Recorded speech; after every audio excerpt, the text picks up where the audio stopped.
Hello बच्चों, आशा करते हैं कि आप सभी लोग अच्छे होंगे और स्वस्थ होंगे और अच्छे से पढ़ाई करते होंगे। तो बच्चों, जैसा कि हमने पद परिचय में विकारी पद पढ़ रहे थे और विकारी पद में हमने संज्ञा, लिंग, वचन, सर्वनाम पद इत्यादि पढ़ चुके हैं और आज हम पढ़ेंगे विशेषण। यहीं से हमें पढ़ना था। तो विशेषण, तो विशेषण ये देखिए, पहले विशेषण के बारे में जान लिया जाए कि विशेषण किसे कहते हैं। तो जो शब्द संज्ञा या सर्वनाम की विशेषता बताते हैं, संज्ञा सर्वनाम की क्या बताते हैं, विशेषता बताते हैं, उन्हें हम विशेषण कहते हैं। विशेषण शब्द जिस संज्ञा सर्वनाम की विशेषता बताते हैं उसे विशेष्य कहा जाता है। अब यहाँ पे देखिए, संज्ञा सर्वनाम की विशेषता बताने वाले उन्हें विशेषण कहते हैं और विशेषण शब्द जिस संज्ञा या सर्वनाम की विशेषता बताते हैं उसे क्या कहा जाता है, विशेष्य। जैसे यह ठंडा पानी है, तो ठंडा क्या हो गया, विशेषण, और पानी क्या हो गया, यहाँ पे किसकी विशेषता बताई जा रही है, पानी की, तो पानी विशेष्य हो गया और ठंडा विशेषण हो गया। अब यहाँ पे देखिए विशेषण के भेद। तो विशेषण मुख्यतः 4 भेद के होते हैं। पहला है गुणवाचक, दूसरा है परिमाणवाचक। परिमाणवाचक विशेषण के भी 2 भेद हैं, निश्चित परिमाणवाचक विशेषण, अनिश्चित परिमाणवाचक विशेषण। अब देखिए संख्यावाचक विशेषण। संख्यावाचक विशेषण के भी 2 भेद हैं, निश्चित संख्यावाचक विशेषण, अनिश्चित संख्यावाचक विशेषण। और देखिए सार्वनामिक विशेषण। तो इस प्रकार विशेषण के कितने भेद हो गए, 4। गुणवाचक विशेषण, परिमाणवाचक विशेषण, संख्यावाचक विशेषण और सार्वनामिक विशेषण। तो अब देखिए गुणवाचक विशेषण किसे कहते हैं। तो जिन विशेषणों से संज्ञा सर्वनाम के गुणों, गुण, दोष, रूप, रंग, आकार, प्रकार, अवस्था, दशा, स्थिति आदि का बोध होता है उन्हें हम गुणवाचक विशेषण कहते हैं। जैसे लाल, अमीर, ईमानदार, भारतीय। उदाहरण के स्वरूप गुलाब का वह फूल लाल है, या गुलाब का रंग लाल है, वह बड़ा अमीर आदमी है, महात्मा गांधी बड़े ईमानदार थे। ऐसे ही ये उन लोगों की विशेषता बताई जा रही है। यहाँ पे गुण बताया जा रहा है। यहाँ पे फूल का गुण क्या है, वह लाल है, आदमी कैसा है, अमीर है, तो ये उसके गुण हो गए। तो ये कौन सा विशेषण हुआ, गुणवाचक।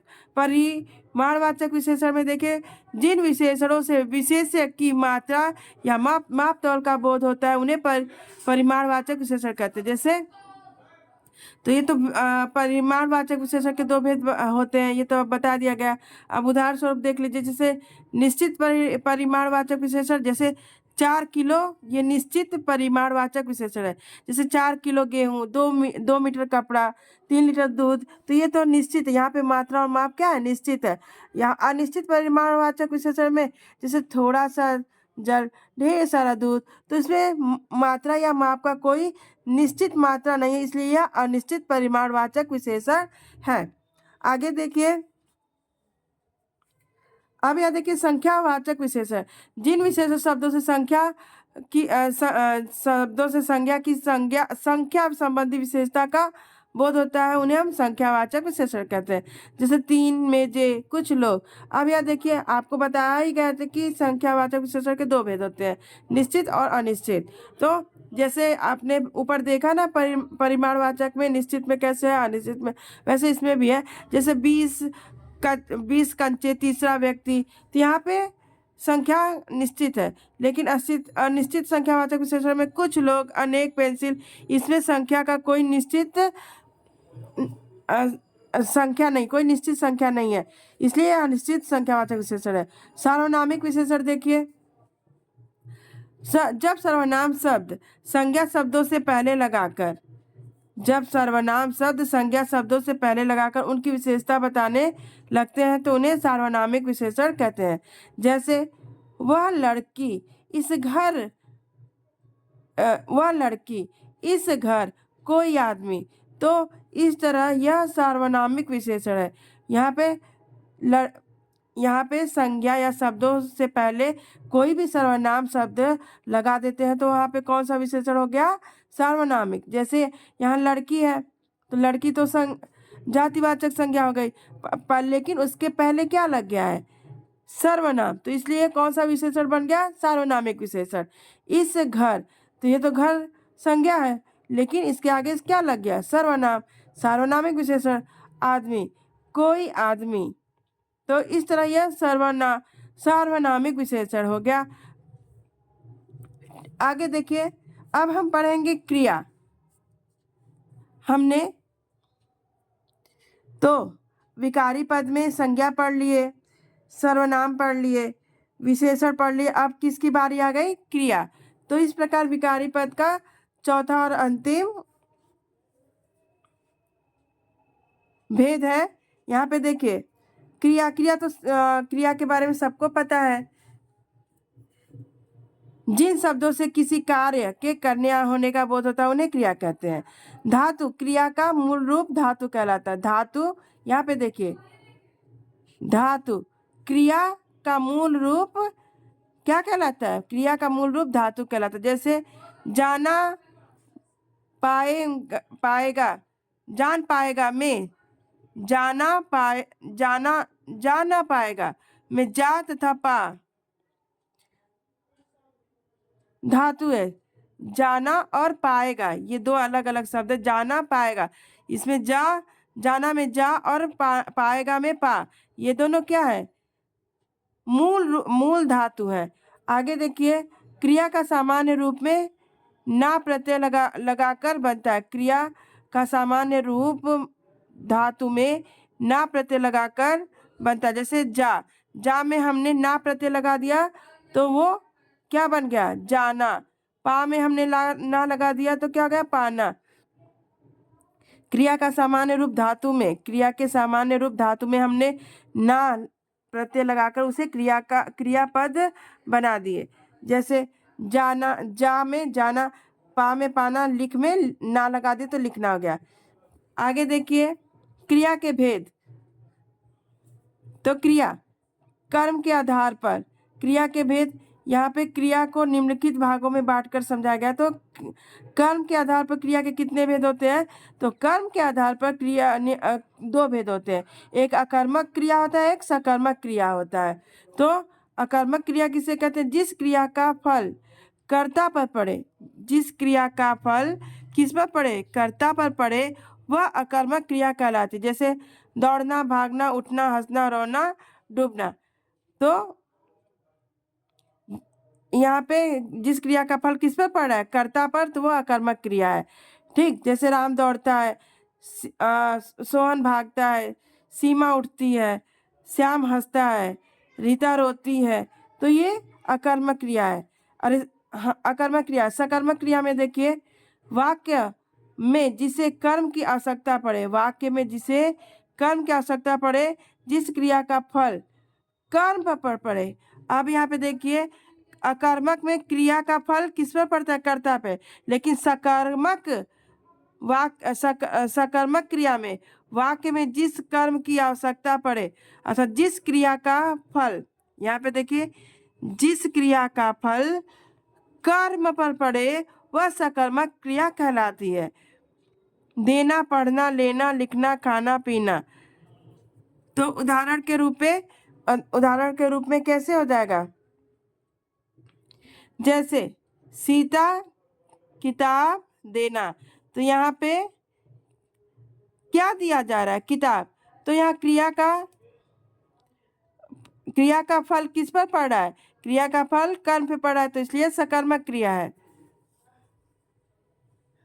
राम किताब पढ़ रहा है, तो यहाँ पे पढ़ना यानी क्रिया का फल किस पर पड़ा है? कर्म पर, यानी किताब पर पड़ा, इसलिए सकर्मक क्रिया है। आगे देखिए, रचना के आधार पर क्रिया के भेद। तो रचना के आधार पर क्रिया के निम्नलिखित भेद हैं, तो इसको हम क्रम से जानते हैं। पहले देख लीजिए, रचना के आधार पर क्रिया के भेद। तो समस्त क्रिया या समासिक क्रिया, तो दो धातुओं के योग से बनने वाली क्रियाएं समस्त क्रियाएं कहलाती हैं। इनमें दो क्रियाएं परस्पर मिलकर द्वंद्व समास के एक पद के रूप में कार्य करती है। इन्हें समासिक क्रिया भी कहते हैं। जैसे उठना, बैठना, चलना फिरना, हंसना बोलना आदि। ठीक, तो ये समस्त क्रिया यह समासिक क्रिया कहलाएगा। यहाँ पे एक खासियत है कि इसमें द्वंद्व समास के एक पद के रूप में कार्य करती है। तो यहाँ पे तो ये कौन सा, उठना बैठना, चलना फिरना, हंसना बोलना, ये कौन सा क्रिया हो गया? समासिक क्रिया। अब यहाँ पे देखिए, जैसे वह चल फिर नहीं सकता, खूब पढ़ो लिखो, तो यहाँ पे कौन सी क्रिया आप पता करेंगे? कौन सी क्रिया है? समासिक क्रिया। अब देखिए संयुक्त क्रिया। संयुक्त क्रिया का कैसे पता करेंगे कि संयुक्त क्रिया है? संयुक्त क्रिया भी दो क्रियाओं के योग से बनती है। संयुक्त क्रिया भी दो क्रियाओं के योग से बनती है, परंतु समस्त क्रिया के विपरीत यहाँ क्रिया का मुख्य अर्थ केवल पहली क्रिया के द्वारा ही बताया जाता है। तो यहाँ पे देखिए, परंतु समस्त क्रिया के विपरीत यहाँ क्रिया का मुख्य अर्थ केवल पहली क्रिया के, किस क्रिया के? पहली क्रिया के द्वारा ही बताया जाता है। दूसरी क्रिया अपने अर्थ का पूर्णतः त्याग करके पहली क्रिया के अर्थ में विशिष्टता लाने या रंग भरने का काम कर देती है।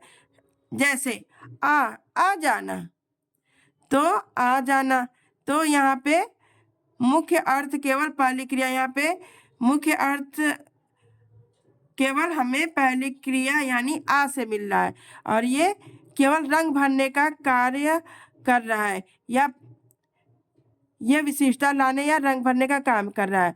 सो जाना, तो यहाँ पे मुख्य क्रिया क्या हो गया? सो जाना, ये दूसरी क्रिया हो गई जो क्या हो जाएगा? रंग भरने या विशेषता लाने का। सो जाना, चल देना, गिर पड़ना, चढ़ बैठना, तो ये कौन सी क्रिया हो गई? संयुक्त क्रिया। आगे देखिए व्युत्पन्न क्रिया, तो ये भी थोड़ा सा ध्यान से समझेंगे तो समझ में आ जाएगा।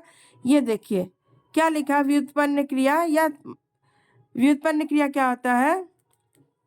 तो मूल अकर्मक या सकर्मक धातुओं से व्युत्पन्न क्रियाएं, मूल अकर्मक या सकर्मक धातुओं से उत्पन्न क्रियाएं प्रायः प्रेरणार्थक होती हैं, वे सकर्मक होती हैं। व्युत्पन्न अकर्मक क्रिया, अब ये तो यहाँ ये चीज बता गई। यहाँ से देखिए, व्युत्पन्न अकर्मक क्रिया, सामान्य अकर्मक क्रिया। यहाँ पे देखिए क्या बताया जा रहा है कि व्युत्पन्न अकर्मक क्रिया और सामान्य अकर्मक क्रिया, ये दोनों अलग अलग चीजें हैं। यहाँ पे हमें किस क्रिया के बारे में जानना है? व्युत्पन्न क्रिया के बारे में जानना है। लेकिन यहाँ पे कुछ बातें बताई जा रही है कि व्युत्पन्न अकर्मक क्रिया और सामान्य अकर्मक क्रिया देखने में समान होती है, परंतु अर्थ और प्रकार की दृष्टि से अलग अलग होती है। जैसे यहाँ देखिए, मोहन भाग रहा है, तो यह अकर्मक क्रिया है क्योंकि इसमें कर्म भी नहीं दिया है। और बस भाग रही है, ये बस भाग रही है, ये व्युत्पन्न अकर्मक क्रिया है। इसको अच्छे से समझने के लिए नीचे लिखाया गया है कि देखिए, मोहन करता है जो स्वयं भाग सकता है, पर गाड़ी स्वयं नहीं भाग सकती है, तो व्युत्पन्न क्रिया ये क्या हो गया? तो व्युत्पन्न अकर्मक क्रिया के कर्ता का लोप कर दिया जाता है। तो इस प्रकार बस भाग रही है, ठीक, तो इसमें कर्ता नहीं है, तो इस प्रकार यह कौन सी क्रिया हो गई? व्युत्पन्न अकर्मक क्रिया, क्योंकि इसमें कर्ता का लोप हो गया है। तो ये कौन सी क्रिया हो गई? व्युत्पन्न क्रिया, ठीक है। और यहाँ पे देखिए, मोहन भाग रहा है क्योंकि इसमें कर्म नहीं है, और ये इसमें कर्ता का लोप हो गया है, इसलिए ये व्युत्पन्न क्रिया है। आगे देखिए, प्रेरणार्थक क्रिया, यहाँ देखिए प्रेरणार्थक यानी किसी को प्रेरित करना, किसी कार्य के लिए प्रेरित करना, उसे हम प्रेरणार्थक क्रिया कहते हैं। जिन क्रियाओं को कर्ता स्वयं न करके, जिन क्रियाओं को कर्ता स्वयं न करके किसी दूसरे को उन्हें करने के लिए प्रेरित करता, उन्हें प्रेरणार्थक क्रिया कहते हैं। जैसे माँ नौकरानी से घर की सफाई करवाती है, शिक्षक छात्रों से पढ़वाता है, तो ये किस प्रकार की क्रिया हो गई? प्रेरणार्थक क्रिया हो गई। नाम धातु क्रिया को देखिए, संज्ञा सर्वनाम तथा विशेषण शब्दों से जो धातुएं बनाई जाती हैं, यहाँ देखिए, संज्ञा सर्वनाम विशेषण शब्दों से जो धातुएं बनाए जाते हैं उन्हें नाम धातु या नामिक क्रिया कहते हैं। जैसे ये देखिए, हाथ संज्ञा है, लेकिन जो शब्दों से जो धातुएं बनाई जाती हैं उन्हें नाम धातु। जैसे यहाँ पे देखिए, संज्ञा सर्वनाम तथा विशेषण शब्दों से जो धातुएं बनाई जाती हैं उन्हें नाम धातु नामी क्रिया कहते हैं। यहाँ देखिए हाथ संज्ञा है, ठीक, तो इसमें प्रत्यय जोड़ कर क्या बना दिया गया, हथियाना, गरम गरमाना, अपना अपनाना, बात से बतियाना, चिकनाना। तो यहाँ पे तो ये नाम धातु क्रिया हो गई।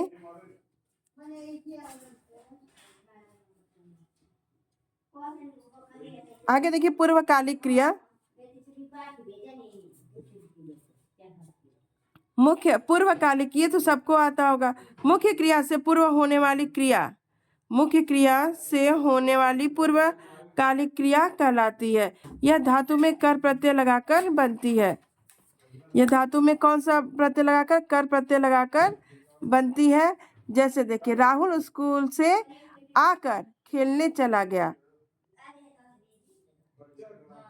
पूर्वकालिक क्रिया, जहाँ मुख्य क्रिया से पूर्व होने वाली क्रिया पूर्वकालिक क्रिया कहलाती है।